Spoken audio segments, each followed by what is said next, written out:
आएगा सर उच्चायक क्या होता है। देखो प्यारे बच्चों याद रखना, देखो इस बात को बिल्कुल स्क्रीनशॉट लेकर के आप आगे बढ़ेंगे। आपसे पूछा जाएगा वोल्टेज को बढ़ाने वाला ट्रांसफार्मर क्या कहलाता है, स्टेप अप। क्या बोलते हैं हिंदी में इसको, उच्चायक ट्रांसफार्मर। ट्रांसफार्मर को क्या बोलते हैं हिंदी में, परिणामित्र। क्या बोलते हैं, परिणामित्र बोलते हैं। देखो कितनी प्यारी बात है, परिणामित्र भी किसको कहते हैं, ट्रांसफार्मर को। तो याद रखना वोल्टेज को बढ़ाने वाला ट्रांसफार्मर स्टेप अप कहलाता है, ट्रांसफार्मर कहलाता, जबकि वोल्टेज को घटाने वाला क्या कहलाता है, आपका क्या कहलाता है, स्टेप डाउन। इसको बोलते हैं अपचायक। क्या बोलते हैं प्यारे बच्चों, अपचायक बोलते हैं। याद रखना अपचालक लिखा हुआ है स्लाइड में, गलत है, अपचायक बोलते हैं इसको। क्या बोलते हैं, अपचायक। तो देखो वोल्टेज को बढ़ाने वाला उच्चायक, वोल्टेज को घटाने वाला अपचायक, तो दोनों याद हो गए ना, सिंपल सी बात है, कौन सी बड़ी बात है।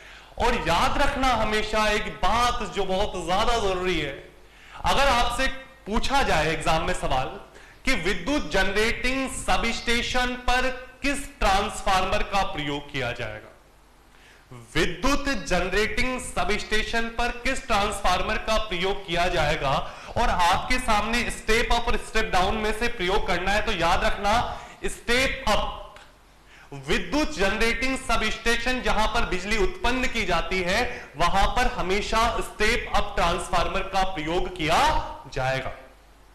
लेकिन वितरण के रूप में किस ट्रांसफार्मर का प्रयोग किया जाएगा, यानी कि हमारे घरों में जो बिजली प्राप्त कर रहे हैं हम लोग, वो स्टेप डाउन से प्राप्त कर रहे हैं। तो याद रखना, आपको पता होगा ना 11,000 वोल्ट लाइन आती है और वो ट्रांसफार्मर पर आने के बाद में उसे वो 220 से 230 में कन्वर्ट करके आपके घरों में भेज देता है। तो याद रखना प्यारे बच्चों, इस बात को बिल्कुल भी कंफ्यूज नहीं होना है।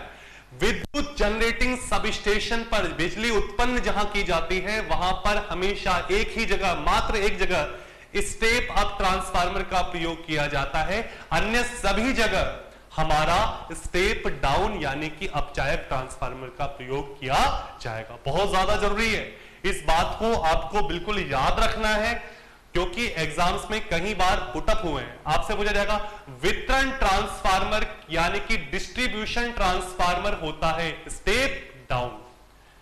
आपसे पूछा जाए जनरेटिंग ट्रांसफार्मर होता है, विद्युत जनरेटिंग सब स्टेशन पर ट्रांसफार्मर प्रयोग किया जाता है, होता है स्टेप अप उच्चायक ट्रांसफार्मर। आगे भी बताऊंगा कि कैसे क्यों करते हैं इसका, स्टेप अप का क्यों करते हैं, स्टेप डाउन का क्यों नहीं करते, तो उनके बारे में हम लोग आगे डिस्कशन करेंगे। हम लोग अभी रिवीजन क्लास के अंतर्गत पढ़ रहे हैं, तो जल्दी जल्दी इस चीज को रिवीजन कर रहे हैं, ताकि एग्जाम्स के जब आप एग्जाम देने जाए, कोई सा भी एग्जाम देने जा रहे हैं आप, दिल्ली मेट्रो, DFFCL, कोई भी टेक्निकल का एग्जाम देने जा रहे हैं और ट्रांसफार्मर को आपको जल्दी से रिवीजन करना है, तो जल्दी से हम लोग पूरा का पूरा सिलेबस कवर कर लेंगे बहुत कम टाइम के अंतर्गत। इसीलिए हम लोग इसको स्लाइड से डिस्कशन कर रहे हैं, बहुत ज्यादा जरूरी है हमारे लिए, वरना काफी डिटेल्स में हम लोग जा सकते हैं इसके अंतर्गत। चलो आगे बढ़ते हैं प्यारे बच्चों, और हम लोग इसको डिस्कशन करने की कोशिश करते हैं। बहुत ही बढ़िया सवाल, सीटी और पीटी क्या होता है, सीटी पीटी आपके दिमाग में आ रहा होगा, सर सीटी पीटी क्या होता है। अरे प्यारे बच्चों, सीटी और पीटी को समझना है तो भैया याद रखो, सीटी और पीटी, सीटी का मतलब होता है करंट ट्रांसफार्मर, पीटी का मतलब पोटेंशियल ट्रांसफार्मर। यानी कि आपके दिमाग में आएगा सर सीटी क्या होगा, पीटी क्या होगा, तो भैया याद रखो विद्युत सब स्टेशन पर अगर उच्च धारा का मान ज्ञात करना है तो आप अमीटर से तो ज्ञात नहीं कर सकते, क्योंकि वहां पर धारा बहुत ज्यादा है। आपसे पूछा जाए वोल्टेज ज्ञात करो तो वोल्टमीटर से भी ज्ञात नहीं कर सकते, खराब हो जाएगा वोल्टमीटर, क्योंकि वोल्टमीटर की भी एक निश्चित परास होती है। तो उसके आगे हम लोग बढ़े तो हमने कहा कि सर जहां पर विद्युत जनरेटिंग स्टेशन है, विद्युत सब स्टेशन है, जहां पर बड़े बड़े ट्रांसफार्मर का प्रयोग किया जा रहा है, वहां पर आप सीटी और पीटी का प्रयोग करो। वास्तव में ये ट्रांसफार्मर होते हैं जो अमीटर व वोल्टमीटर की तरह कार्य करते हैं। जो अमीटर की तरह कार्य करता है वह सीटी कहलाता है। तो उसके बारे में हम लोग डिस्कशन करने की कोशिश करवाता हूं आपको। सीटी क्या होता है, सीटी मतलब दिमाग में रखना करंट ट्रांसफार्मर। करंट ट्रांसफार्मर यानी कि धारा परिणामित्र, यह धारा के मान को कम कर करके आपके सामने दर्शाएगा, जिसे बोलेंगे एज ए अमीटर की तरह कार्य करता है। किसकी तरह कार्य करता है प्यारे बच्चों, ये अमीटर की तरह। तो याद रखना सीटी क्या होता है, एक प्रकार का अमीटर की तरह कार्य करता है, और धारा के मान को कम करेगा। तो याद रखना धारा के मान को कम करेगा तो वोल्टेज को क्या करेगा, बढ़ाएगा।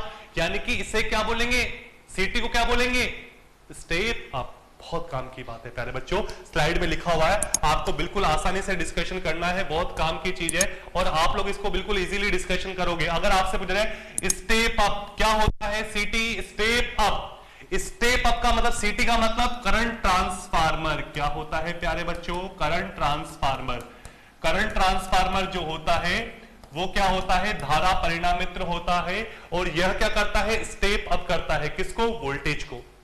आप आगे बढ़े, आपने कहा सर पीटी क्या होता है, पीटी का मतलब होता है पोटेंशियल ट्रांसफार्मर यानी कि विभव परिणामित्र, और विभव परिणामित्र का मतलब होता है यह क्या करता है प्यारे बच्चों, याद रखना, स्टेप डाउन करता है, किसको, वोल्टेज को। वोल्टेज को बढ़ाने वाला स्टेप अप, कम करने वाला स्टेप डाउन। तो याद रखना सीटी और पीटी, करंट ट्रांसफार्मर क्या होता है, स्टेप अप, पीटी क्या होता है, पोटेंशियल ट्रांसफार्मर यानी कि विभव परिणामित्र, यह क्या करता है, स्टेप डाउन होता है। तो याद रखना स्टेप अप स्टेप डाउन, सीटी और पीटी में से अगर आपको आइडेंटिफाई करना है तो याद रखना सीटी step up, PT step down. सीटी अमीटर की तरह काम करता है, पीटी वोल्ट मीटर की तरह काम करता है। सीटी जो होता है वो धारा का मान ज्ञात करता है, पीटी वोल्टेज का मान ज्ञात करता है। और आपसे छोटी छोटी चीजों के बारे में डिस्कशन के कहां प्रयोग किया जाता है, सब स्टेशन पर प्रयोग किया जाता है, जहां पर धारा का मान बहुत ज्यादा है, वोल्टेज का मान बहुत ज्यादा है। तो ये क्या करेगा, ये यंत्र क्या करेगा, वोल्टेज व धारा के मान को कम कर करके आपके सामने दर्शा देगा। इससे आपकी एफिशिएंसी यानी कि दक्षता बढ़ जाएगी। तो प्यारे बच्चों, आपने सीटी और पीटी के बारे में डिस्कशन किया, बहुत ज्यादा जरूरी था। हम लोग हर चीज के बारे में वन बाय वन डिस्कशन करने की कोशिश करेंगे, बहुत ज्यादा जरूरी है हमारे लिए। चलो आगे डिस्कशन करते हैं, और भी चीजों के बारे में हम लोग पढ़ने की कोशिश करते हैं जो हमारे लिए बहुत ज्यादा जरूरी है। ट्रांसफॉर्मेशन रेशियो, बहुत बढ़िया चीज, कई बार एग्जाम्स में सवाल आया यहां से। ट्रांसफॉर्मेशन रेशियो क्या होता है प्यारे बच्चों? देखो प्यारे बच्चों, अगर आपको ट्रांसफॉर्मेशन रेशियो को समझना है तो आपको यह याद रखना है कि ट्रांसफार्मर की, देखो हम लोग इसके बारे में थोड़ा डिस्कशन करने की कोशिश करते हैं, बहुत ज्यादा जरूरी है आपके लिए।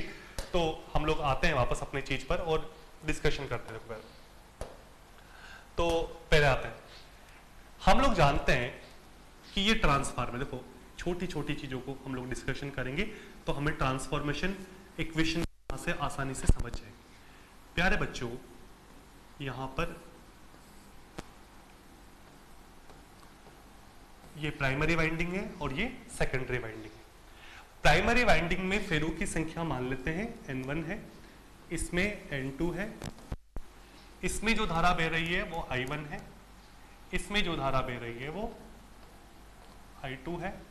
यहां से पूछा जाएगा वोल्टेज कितनी है, E1, यहां पर कितना है, E2। तो अगर मैं इक्वेशन की बात करूं यहां से ट्रांसफार्मर के लिए, तो आपको एक छोटी सी बात यहां से दिमाग में रखनी है कि अगर इनका आपस में अनुपात देखा जाए तो उसे बोलते हैं ट्रांसफॉर्मेशन रेशियो। तो याद रखना, अगर मैं अब आपसे अनुपात पूछूं E2 बटे E1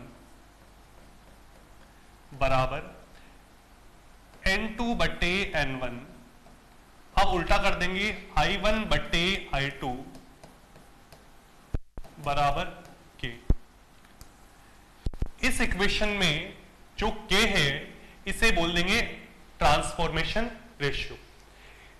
इसकी कोई यूनिट नहीं होती क्योंकि ये क्या होता है, एक नियतांक होता है। क्या होता है, एक नियतांक होता है। तो आपसे पूछा जाएगा ट्रांसफॉर्मेशन रेशियो क्या होता है, तो याद रखना ट्रांसफार्मर के अंदर जो प्राइमरी वाइंडिंग के अंदर जो राशियां हैं आपकी, ये जैसे धारा, विद्युत वाहक बल, फेरे, और सेकेंडरी वाइंडिंग में जो धारा है, वोल्टेज है, विद्युत वाहक बल है, इनका आपस में अनुपात देखा जाए तो इसे बोलेंगे ट्रांसफॉर्मेशन रेशियो।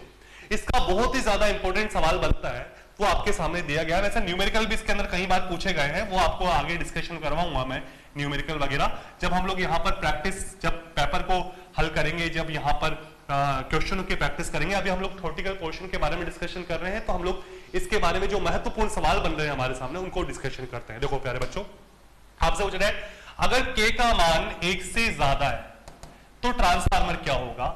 हमेशा याद रखना स्टेप अप, दिख रहा है आपको बोर्ड पे, स्टेप अप। अगर मैं आपसे पूछा जाऊं K का मान 1 के बराबर है, 1 है, तो याद रखना अगर K का मान 1 है तो वो हमेशा क्या होगा, हमारा आदर्श ट्रांसफार्मर। क्या होगा प्यारे बच्चों, आदर्श ट्रांसफार्मर। और K का मान अगर 1 से कम है, देखो 1 से कम है तो क्या होगा, स्टेप डाउन। स्टेप अप का मतलब क्या होता है, हमेशा स्टेप अप K का मान 1 से ज्यादा, स्टेप डाउन K का मान 1 से कम और 1 के बराबर है तो क्या होगा हमारा आदर्श ट्रांसफार्मर। और अगर आदर्श ट्रांसफार्मर क्या होता है, वैसे आदर्श ट्रांसफार्मर एक कल्पना है क्योंकि आदर्श ट्रांसफार्मर बनाया नहीं जा सकता, क्योंकि आदर्श ट्रांसफार्मर का मतलब होता है उसकी दक्षता 100% होती है, कोई हानि नहीं होती। अब ऐसी कैसी कोई मशीन बना सकते हैं क्या जिसकी दक्षता 100% हो, इसमें कोई हानि ही नहीं हो, तो ऐसी मशीन का निर्माण करना असंभव सी बात है। तो क्योंकि ट्रांसफार्मर, आदर्श ट्रांसफार्मर की दक्षता कितनी होती है 100%, वैज्ञानिक बोलते हैं इस चीज के बारे में, तो आदर्श ट्रांसफार्मर का निर्माण नहीं किया जा सकता। के बराबर एक चीज में और हो सकता है जो हमारे लिए आ सकता है एग्जाम्स में, आइसोलेशन ट्रांसफार्मर इलेक्ट्रॉनिक्स परिपथों में काम आता है। आइसोलेशन ट्रांसफार्मर हम लोग अभी स्लाइड के अंदर आगे डिस्कशन करेंगे आइसोलेशन ट्रांसफार्मर क्या होता है। तो याद रखना आइसोलेशन ट्रांसफार्मर के अंदर भी के का मान क्या होता है प्यारे बच्चों, 1 हो सकता है। यह भी चीज आपको ध्यान रखनी है जो हमारे लिए बहुत ज्यादा जरूरी है, हम लोग आगे इनके बारे में डिस्कशन करने की कोशिश करेंगे। आगे बढ़े, आपने कहा सर हम लोग बेहतरीन तरीके से आगे बढ़ते जा रहे हैं, अब हमारे सामने आ रहा है कि ऑटो ट्रांसफार्मर क्या होता है। ऑटो ट्रांसफार्मर के बारे में डिस्कशन करना है प्यारे बच्चों, तो एक छोटी सी बात दिमाग में हमेशा रखनी है। ऑटो ट्रांसफार्मर में पहले तो एक वाइंडिंग होगी और उसमें टैपिंग के द्वारा हम लोग दूसरी वाइंडिंग को प्राप्त कर लेते हैं। तो याद रखना ट्रांसफार्मर के अंदर जिस ट्रांसफार्मर में केवल एक ही वाइंडिंग हो उसे बोलेंगे ऑटो ट्रांसफार्मर। और ये जो ऑटो ट्रांसफार्मर होता है प्यारे बच्चों, तो ये बात आपको दिमाग में रखनी है, ऑटो ट्रांसफार्मर जो होता है वो किस पर काम करता है, यह करता है सेल्फ इंडक्शन पर। किस पर काम करता है प्यारे बच्चों, सेल्फ इंडक्शन पर। और सेल्फ इंडक्शन को क्या बोलते हैं हम लोग, स्वप्रेरण बोलते हैं। क्या बोलते हैं, स्वप्रेरण। तो सेल्फ इंडक्शन जो होता है उसे स्वप्रेरण कहते हैं। ऑटो ट्रांसफार्मर किस सिद्धांत पे काम करता है, स्वप्रेरण के सिद्धांत पर काम करता है, यानी कि सेल्फ इंडक्शन के सिद्धांत पर कार्य करता है। तो ये चीज आपके दिमाग में आई कि सेल्फ इंडक्शन के सिद्धांत पे कौन काम करता है, ऑटो ट्रांसफार्मर। प्यारे बच्चों जब हम लोग आगे बढ़े तो हमें और भी चीजों के बारे में डिस्कशन करने की आवश्यकता यहां पर पड़ी कि सर ये जो ऑटो ट्रांसफार्मर होता है उसमें कितने प्रकार की वाइंडिंग होती है। बेटा वाइंडिंग तो हमारी एक ही होती है, लेकिन इसमें फेरों की संख्या के आधार पर इसे 2 भागों में बांट लिया जाता है। याद रखना जिसमें फेरों की संख्या कम होती है और जिसमें फेरों की संख्या ज्यादा होती है, इसमें फेरों की संख्या ज्यादा है तो इसे क्या बोलेंगे, एचवी वाइंडिंग, और जिसमें फेरों की संख्या कम है उसे क्या बोलेंगे, एलवी वाइंडिंग। तो याद रखना जिसमें फेरों की संख्या ज्यादा होती है उसे एचवी वाइंडिंग कहते हैं और जिसमें फेरों की संख्या कम होती है उसे एलवी वाइंडिंग कहते हैं। और ऑटो ट्रांसफार्मर के अगर वाइंडिंग की बात की जाए तो कितने प्रकार की वाइंडिंग, 2, एक तो होगा एलवी और एक होगी एचवी। एचवी वाइंडिंग में फेरों की संख्या क्या होगी, ज्यादा, पहले बता चुका हूं। एलवी वाइंडिंग में फेरों की संख्या क्या होगी, कम। तो ऑटो ट्रांसफार्मर के बारे में पूछा गया प्रश्न क्या हो सकता है, ऑटो ट्रांसफार्मर किस सिद्धांत पे काम करता है, सेल्फ इंडक्शन, जिसे बोलते हैं स्वप्रेरण। ऑटो ट्रांसफार्मर में कितनी वाइंडिंग होती है, हम बोलेंगे सर एक वाइंडिंग होती है, लेकिन इसको फेरों की संख्या के आधार पर 2 भागों में बदल दिया जाता है। फेरों की संख्या में 2 वाइंडिंग में कैसे बदलेंगे, टैपिंग के द्वारा। आपसे पूछा जाएगा सर कौन कौन सी वाइंडिंग होती है ऑटो ट्रांसफार्मर में, इसके आधार पर टैपिंग के द्वारा निकाल लेते हैं। तो एलवी और एचवी। एलवी का मतलब क्या होता है, लो वोल्टेज, एचवी का मतलब हाई वोल्टेज। एलवी में फेरों की संख्या कम होगी, एचवी में फेरों की संख्या ज्यादा होगी। आपके दिमाग में एक प्रश्न और बना होगा कि सर ये जो ऑटो ट्रांसफार्मर होता है इसका उपयोग कहां करते हैं। बेटा इसका उपयोग करते हैं, पहले वोल्टेज की काफी समस्याएं होती थी ग्रामीण क्षेत्रों के अंदर, तो वहां पर स्टेबलाइजर प्रयोग किया जाता था। तो याद रखना स्टेबलाइजर जो होता है वहां पर किसका प्रयोग करते हैं हम लोग, स्टेप अप ट्रांसफार्मर का। एक प्रश्न एग्जाम में आया ऑर्डिनेंस फैक्टर के अंदर, बहुत बढ़िया सवाल था। आपसे पूछा जाएगा टीवी में किस ट्रांसफार्मर का प्रयोग किया जाएगा। तो याद रखना वहां पर ऑटो ट्रांसफार्मर प्रयोग नहीं करेंगे, स्टेप अप ट्रांसफार्मर। कौन सा ट्रांसफार्मर प्रयोग करेंगे, टीवी में स्टेप अप। और अगर आपसे पूछा जाए वोल्टेज स्टेबलाइजर में कौन से ट्रांसफार्मर का प्रयोग किया जाएगा, तो याद रखना कौन सा ट्रांसफार्मर प्रयोग किया जाएगा प्यारे बच्चों, ऑटो ट्रांसफार्मर। तो याद रखना दोनों प्रश्नों के उत्तर आपके दिमाग में फीड होने चाहिए। टीवी का आ जाएगा तो स्टेप अप लगाना है, और वोल्टेज स्टेबलाइजर में पूछा जाएगा तो ऑटो ट्रांसफार्मर लगाना है। तो ऑटो ट्रांसफार्मर के जितने भी प्रश्न थे उनके बारे में हम लोग आगे डिस्कशन करेंगे। एक और प्रश्न यहां से बन सकता है आपके सामने कि ऑटो ट्रांसफार्मर जो होता है उसमें जो ऊर्जा होती है उसका ट्रांसफार्मर किन विधियों के द्वारा होता है। तो याद रखना दो विधि होती है, एक तो होती है प्रेरण विधि, एक होता है चालन विधि। चालन विधि का मतलब होता है कंडक्शन और प्रेरण का मतलब होता है इंडक्शन। तो ट्रांसफार्मर जो होता है इसके अंदर जो ऊर्जा होती है उसका स्थानांतरण दो विधि के द्वारा होता है, एक तो होता है कंडक्शन, एक होता है इंडक्शन। जब हम न्यूमेरिकल पोर्शन को कवर करेंगे तो वहां से इसके बारे में डिस्कशन करेंगे कि कंडक्शन का सूत्र क्या है और इंडक्शन का सूत्र क्या है। वो आगे काफी डीपली चीजें हैं, उनके बारे में हम लोग डिस्कशन करेंगे। प्रैक्टिस जब हम लोग करेंगे, सवालों को जब करेंगे, पुराने पेपरों को जब हल करेंगे तो वहां पर हम लोग डिस्कशन करने की कोशिश करेंगे। चलो आगे आते हैं। ऑटो ट्रांसफार्मर के बारे में पढ़ने के बाद हम लोग आगे बढ़े और हमने कहा था ऑटो ट्रांसफार्मर से कौन कौन सवाल बनेंगे, तो वो आपके सामने प्यारे बच्चों दिए गए हैं। देखो आपको बिल्कुल इजीली डिस्कशन करना है यहां से और हम लोग बिल्कुल इजीली इसको आगे बढ़ेंगे। यदि ट्रांसफार्मर में केवल एक वाइंडिंग लगी हो तो उसे क्या कहेंगे, ऑटो ट्रांसफार्मर। ऑटो ट्रांसफार्मर स्वप्रेरण पर कार्य करता है, जो बताया था मैंने आपके लिए, बहुत इंपॉर्टेंट चीज है। ऑटो ट्रांसफार्मर में कितनी वाइंडिंग लगी होती है, ट्रांसफार्मर में कितनी वाइंडिंग टैपिंग के आधार पर कितने भागों में बांटते हैं, दो, एलवी और एचवी। देखो ऑटो ट्रांसफार्मर में दो वाइंडिंग होती है, जो लो वोल्टेज व हाई वोल्टेज वाइंडिंग कहलाती है। वोल्टेज स्टेबलाइजर में ऑटो ट्रांसफार्मर का प्रयोग किया जाता है, बताया था ना मैंने अभी आपको थोड़ी देर पहले। वोल्टेज स्टेबलाइजर जो होता है उसमें कौन सा ट्रांसफार्मर प्रयोग करते हैं, ऑटो ट्रांसफार्मर का। चलो आगे बढ़ेंगे, बहुत सारी चीजें हम लोगों को डिस्कशन करनी है यहां से और धीरे धीरे हम लोग आगे बढ़ने की कोशिश करेंगे। अब आता है हमारे सामने थ्री फेज ट्रांसफार्मर, बहुत ज्यादा जरूरी है, बहुत इंपॉर्टेंट है। कई बार एग्जाम्स में यहां से प्रश्न बनने की संभावना रही तो हम लोग इसके बारे में डिस्कशन करने की कोशिश करेंगे। प्यारे बच्चों, ये आपको दिख रहा होगा, क्या होता है ये आपने देखा होगा ना कई बार, डीफी बोलते हैं उसको।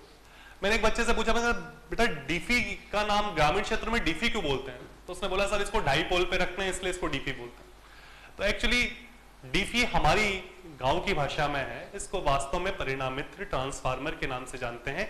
इसे बोलते हैं थ्री फेज ट्रांसफार्मर। अगर टेक्निकल की भाषा में बोलोगे तो इसे बोलेंगे थ्री फेज ट्रांसफार्मर। बहुत ज्यादा उपयोग में लाया जाता है।